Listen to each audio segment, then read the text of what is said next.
On this episode of Semilla.VC, I sat down with Zach Oschin, founder and CEO of Bogota-based Elenas, Latin America's largest social commerce platform. I asked him about Colombia's left-wing former guerrilla fighter president-elect Gustavo Petro, and if his presidency will scare off venture capital in Colombia. I asked him how he got on Forbes 30 under 30 list, and if he has any advice for those who seek to also earn a spot on that list. I also asked him how Elena's customer acquisition cost is just $1. Is it something inherent about the region or something specific about Elenas? My name is Gorman, and find out all the answers and more on this episode of the Semilla.VC podcast. Okay, Zach, could you start by telling the audience a little bit more about yourself and what Elenas is and why you decided to move to Bogota, Colombia, specifically to start Elenas? Yeah, absolutely. No, thanks for having me on the podcast. My name is Zach. I'm the CEO and founder of Elenas. I started out my career in the US, worked a bit around the world in growth and startups, and then got to Colombia about 5 years ago, originally to work with a venture capital fund based in Bogota called Polymath Ventures. And I was really interested in exploring and understanding better kind of the e-commerce landscape in Latin America. I worked at an e-commerce startup in South Africa for some time, and saw a huge opportunity in Latin America with high GDP per capita, very digitally connected and social media savvy population, but very low kind of single digit e-commerce rates. And so I wanted to see if there was an opportunity there to build something. I spoke some Spanish, I traveled a bit around the region. And so I tried it out, moved to Colombia back in May of 2017 and kind of launched that part of my career. Started investigating, looking at different models and doing interviews around the region. And kind of, we can talk about this a bit more later, but eventually landed on this idea that we could build a model which brought together e-commerce shopping and purchasing online with some of the traditional ways that people buy in Latin America, which is a lot about buying from friends and family and within your community, where there's kind of trusted relationships and a recommendation-based purchasing process. And so saw that opportunity to kind of bring those worlds together of the traditional Latin American purchasing process and community-based buying with e-commerce and with technology. And that was what led to Elenas. And so today we are kind of fast forward 3.5 years since we launched, 4 years since we launched. Today we have the largest social commerce platform across Mexico and Colombia, which essentially means we have a network of hundreds of thousands of people who use our app as a way to get access to products that they then can promote and sell to their networks. So usually over Facebook or Instagram or WhatsApp, they're able to get access to this portfolio of products and sell them to their networks, earning an income and giving us kind of access to and opening up e-commerce to a part of the population that really hasn't been buying online before. I read online that Elena's customer acquisition cost is $1. How did you get it that low? And is it something inherent about the region or something specific about Elenas? Yeah, so this is a really important part of the model. So kind of going back to this, we really depend on this network of what we call sellers. These are mostly women who are looking for a way to earn extra income, who maybe have traditionally sold through catalogs to their friends and family. And they have really strong networks. They have really strong networks, both in person, right, of the people who live around them and their close social networks in person, but also digitally, right, on WhatsApp, on Facebook, and on Instagram. And oftentimes they've already sold things to those people. These are very entrepreneurial women. They've been selling products to their networks as a way to make extra income, oftentimes for years. And so what we're able to do and what kind of makes this model so powerful and efficient in the way that we acquire clients is it costs us today about $10 to acquire an active seller. So we go out and we put ads on Facebook or Instagram to find these people who are interested in working with us. That costs us about $10. And then every one of those people who we bring on average brings about 10 clients. So that's sort of how we get to that dollar final acquisition cost, which has allowed us to scale really quickly and efficiently in Mexico and Colombia. And tell us a little bit more about why Elenas is potentially investing and embedding fintech features directly into the app. Yeah, so ultimately our mission is, and what we're building in Elenas is this kind of hub and core platform for entrepreneurship across the region. So like I said, anybody can come download our app and without having to make an investment, without having to take on risk, they get access to this portfolio of products that they can sell.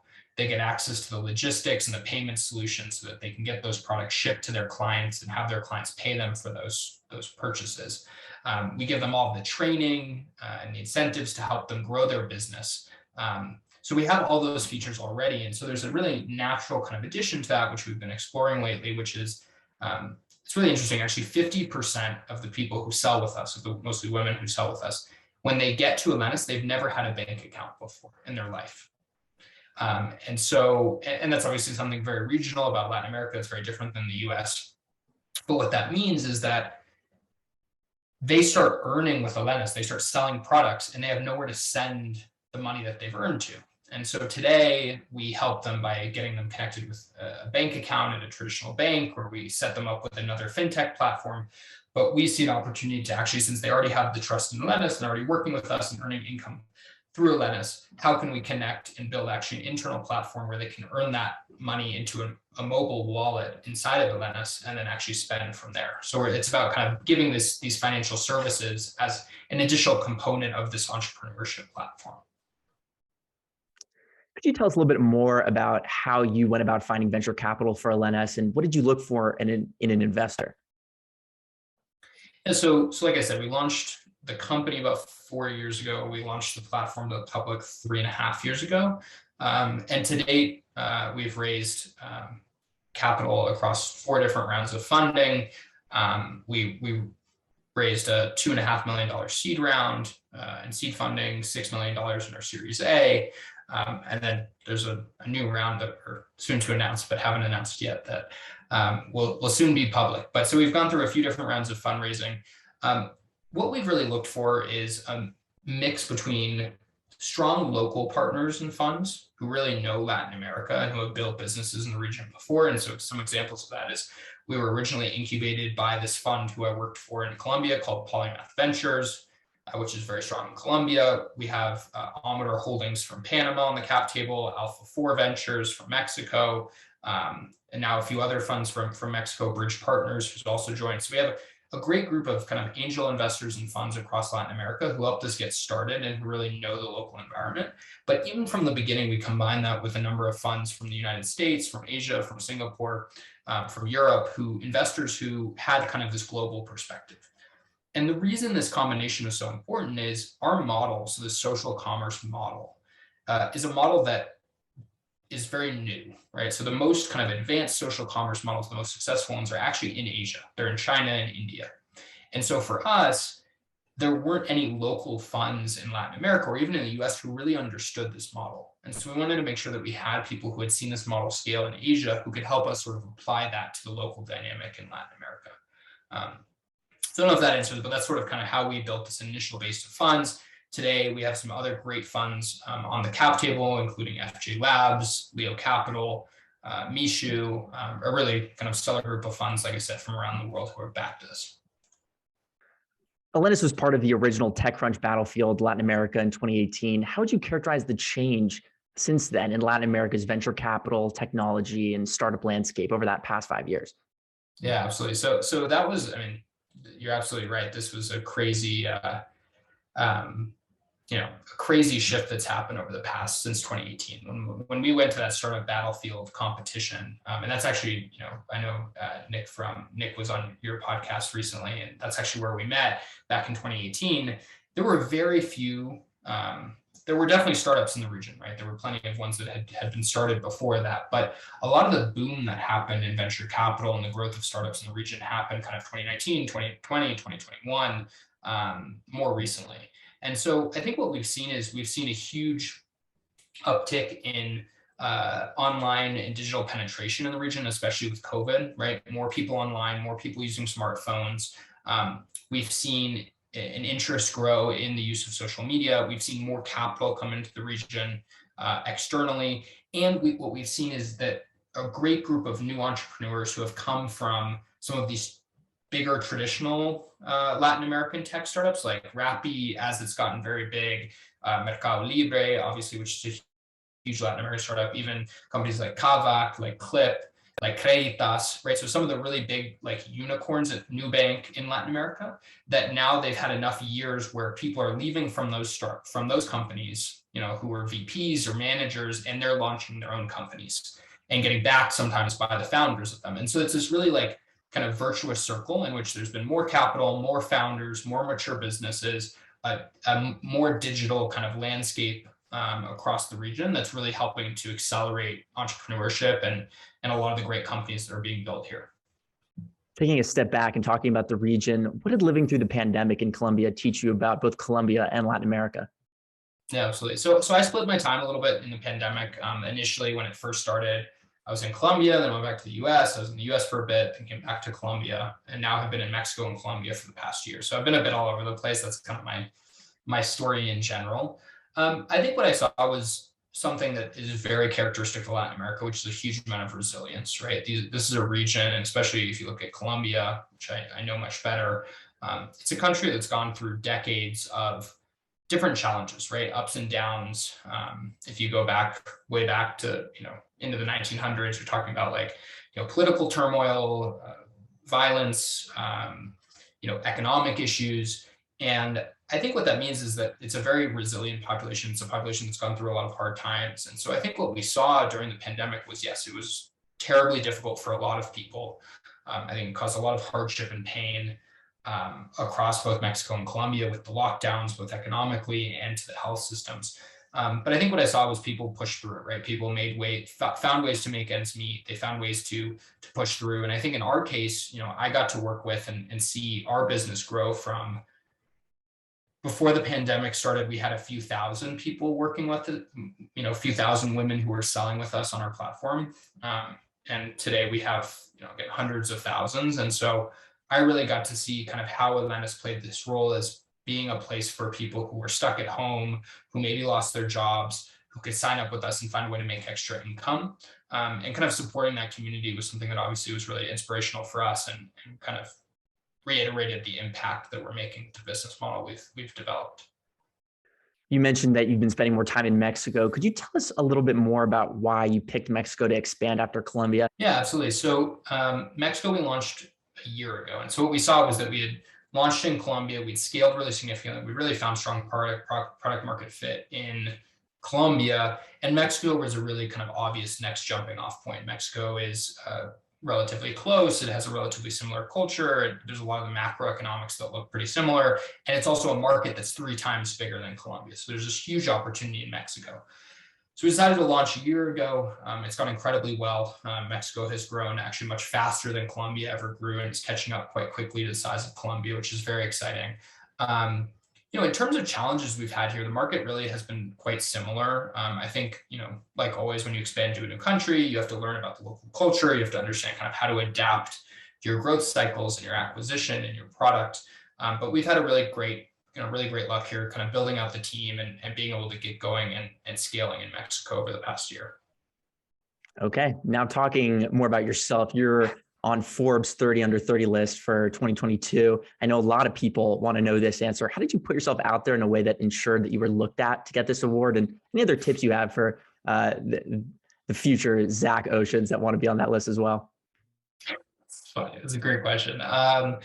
Yeah, I mean, it was definitely obviously an honor, and I was excited to be a part of the list. I think, as always, these kinds of accolades are fun and nice to have, but ultimately the best thing and the most fulfilling thing I do is building the business and growing it and working with our team. To be totally honest, the Forbes 30 under 30 selection, it's very heavily reliant on recommendations.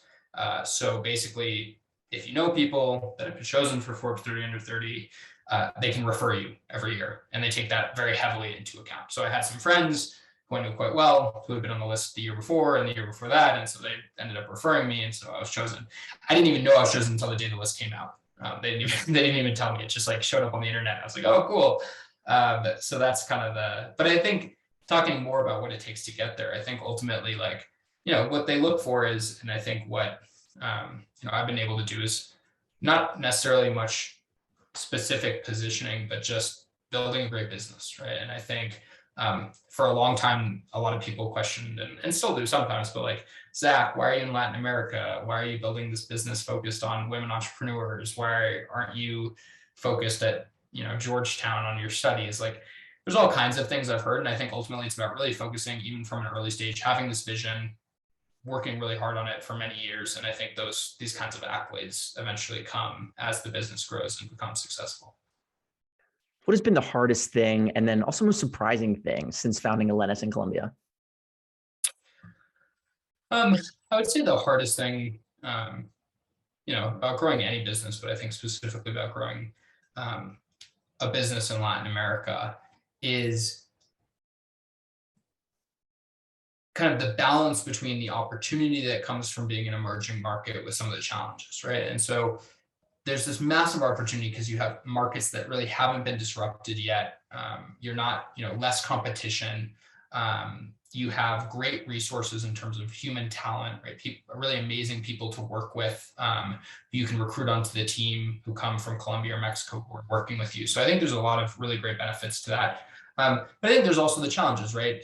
Capital raising in general is more challenging. You're in an environment that has bigger macroeconomic fluctuations, right? There's more fluctuations politically, economically, foreign exchange rates. And so you have to deal with kind of regulation. There's all these kind of different elements that you have to deal with that both vary country to country and oftentimes are different than what maybe the rules are in the US. And so I think, especially as a foreign founder, just having to be cognizant of that and making sure that we're, very aligned with the rules, and also making sure that we do things the right way kind of as we grow and scale.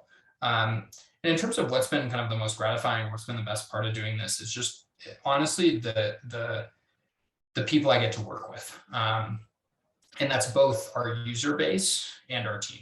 We have an amazing team right now of over 200 people directly employed by Elenas in Colombia and Mexico: developers, product managers, growth leaders, supply leaders, finance, accounting, HR. We've built an incredible team of people who are really dedicated and motivated by our mission, who are working to make this huge impact, giving millions of people an opportunity to build their business. And that's what drives them every day. And I've had the pleasure of working with and constructing this team who's so motivated towards this goal.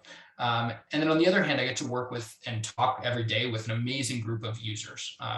And these sellers, who are mostly women, who I talk to all the time, who are asking me questions, who are giving us feedback, who are using Elenas as a way to earn extra income, to make a living for their family, and to grow their business. And we're really grateful for that, and who give us great insights into how we can be better every day, and the providers who provide the products we use. So it's really a pleasure to work with all these people. It's an honor, and it's what gets me out of bed every day and makes me excited to be doing what we're doing.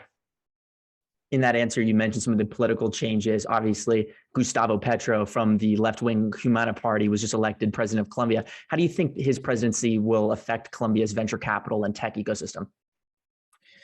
So it's not just Colombia, right? We've seen a shift generally to the left across Latin American governments. After the election that happens in Brazil, we're expecting to see kind of a left-wing president come to power. Actually, most of the countries in Latin America will have a left-wing president, and most of the large ones. This shift is one I think is generally pretty natural. There's been a lot of right-wing governments and leadership over the past decades across Latin America. I think people are looking for a change. Petro was obviously a big shift left for a country that had been traditionally more conservative.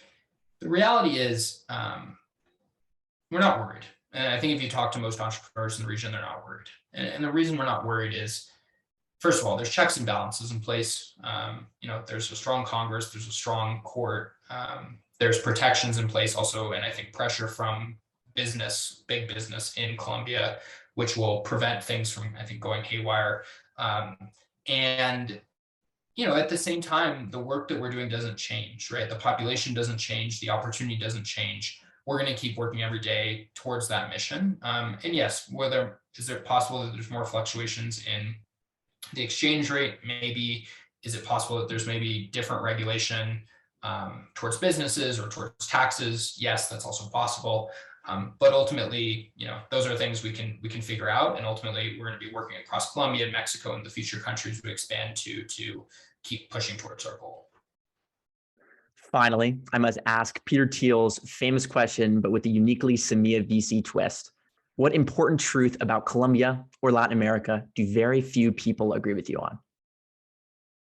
No, it's a great question. I think I would go back to something I said earlier, and I think there's, a lot of, back and forth on this and disagreement on this point. But I think ultimately it is more fulfilling in a lot of ways to be an entrepreneur and to be building in Latin America than it is to be in the US.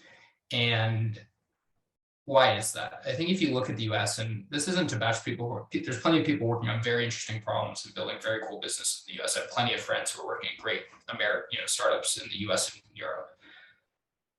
But what you have is you have a lot of industries that have been already disrupted by technology. You have a lot of startups that have already grown to massive scale. You have a lot of innovation that's already happened in traditional businesses, which have already been disrupted. And so when you go to start a business, oftentimes you end up sort of building maybe in a niche or a niche of a niche that can be a very valuable business. But I think what really is special about building Latin America and where I feel like there's something totally unique that you can't get in a lot of developed markets, and that does happen in emerging markets, is just these huge industries that have yet to be disrupted. I mean, in our case, we're attacking pretty directly this direct selling business, right? This catalog sales business, Natura, Jambal, Belcorp, these multi-billion-dollar kind of like family-owned or traditional catalog businesses across Latin America that before we started back in 2018, 2019, nobody had ever touched. They'd been that way for 40 years.